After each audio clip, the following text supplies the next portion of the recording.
Perkenalkan, nama saya Yonatan Rangga, mahasiswa Politeknik Negeri Batam. Perkenalkan, saya Netania, mahasiswi Politeknik Negeri Batam. PT Kimia Farma merupakan farmasi BUMN terbesar di Indonesia. Pada tanggal 5 Juli 2020 yang lalu, Bio Farma didaulat menjadi induk holding yang membawahi PT Kimia Farma dan Indonesia Farma. Tujuan dari pembentukan holding ini agar produk farmasi tersebar merata ke seluruh Indonesia dan juga menekan impor bahan baku farmasi sebanyak 90%. Di tahun 2020 ini, pandemi COVID-19 menyerang berbagai negara, termasuk Indonesia, serta menyebabkan penurunan perekonomian global. International Monetary Fund memperkirakan di akhir tahun ini terjadi penurunan sebesar minus 4,9%. Untuk negara maju sebesar minus 8%, negara berkembang minus 3%, kawasan ASEAN minus 2%. Untuk Indonesia sendiri mengalami penurunan perekonomian sebanyak minus 0,3%. Selain itu, imbas dari pandemi COVID-19 menyebabkan penurunan pada sejumlah nilai tukar mata uang asing, termasuk nilai tukar rupiah terhadap dolar Amerika.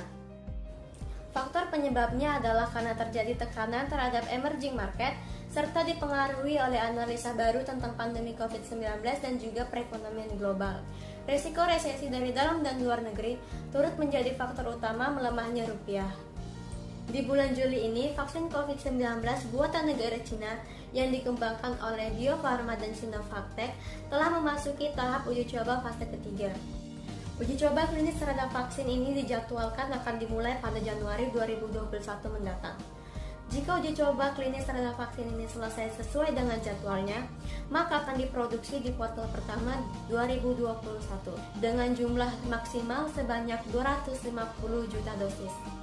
Selain menjadi distributor utama vaksin COVID-19, saham PT Kimia Farma dan Indonesia Farma juga mengalami kenaikan mulai tanggal 20 Juli yang lalu. Saham PT Kimia Farma naik sebesar 24,73% dan PT Indonesia Farma naik sebesar 24,9%.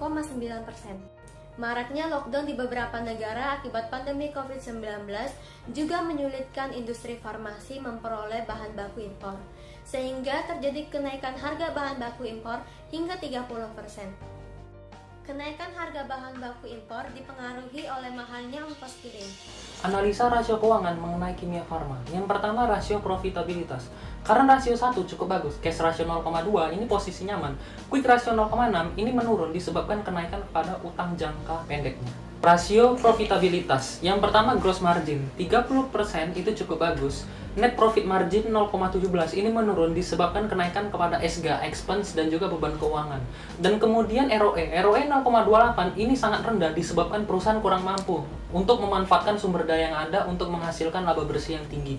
Dan yang kemudian CROIC yang negatif ini disebabkan pendapatan perusahaan itu lebih kepada bersifat piutang sehingga tidak ada cash yang masuk ke perusahaan.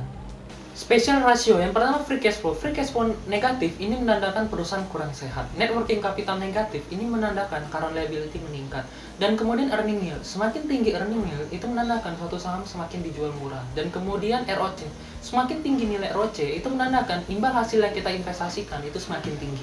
Dan kemudian Alman Z score bernilai 1 itu menandakan bahwa kewajiban perusahaan berserta dengan beban keuangan yang meningkat. Dan kemudian interest cover ratio bernilai 1 itu menandakan bahwa perusahaan mulai kesulitan dalam membayar beban keuangannya. Agar kita mengetahui mana perusahaan yang baik dan tidak, mari kita bandingkan dengan kompetitor di industri farmasi, dan ini data-datanya. Dan yang saya garis hijau itu menandakan bahwa ini perusahaan yang layak untuk diinvestasikan.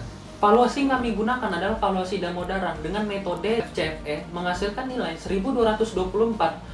Dengan harga saham Kimia Farma 2.670, maka menghasilkan return negatif 118% dengan total risk premium 8,95%, maka kami mengatakan saham Kimia Farma sudah overvalue atau kemahalan. Tetapi ada beberapa sentimen yang menyebabkan kami mengatakan bahwa saham Kimia Farma itu layak untuk dibeli, disebabkan Kimia Farma akan menjadi distributor vaksin corona yang diciptakan oleh Bio Farma. Maka dengan ini, manajemen diharapkan mampu memanfaatkan momentum yang ada untuk memperbaiki rasio profitabilitas perusahaan. Maka kami akan menyarankan untuk buy.